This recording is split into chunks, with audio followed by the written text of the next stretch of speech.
feasts were attended not only by Zen students but by people from all walks of life, regardless of their social rank or religious affiliation. He did not rely on quoting sutras or engaging in scholarly debates. Instead, he spoke directly from his heart to the hearts of his listeners. One day, a priest from the Nichiren sect became angered by the large audiences gathering to hear Bankei. The priest, driven by his self-centeredness, decided to challenge Bankei in a debate. "Hey, Zen teacher!" the priest called out. "Wait a minute. Those who respect you will obey your words, but someone like me does not respect you. Can you make me obey you?"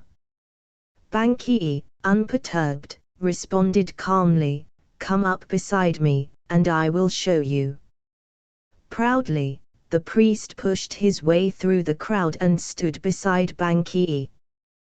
Bankei smiled and said, "Come over to my left side." The priest obediently moved to the left as instructed. "No," said Bankei, "perhaps we can have a better conversation if you stand on my right side. Step over here." The priest, still filled with pride, confidently moved to the right side. "You see," Bankei observed, "you are obeying my words, and I believe you to be a very gentle person. Now, please, sit down and listen."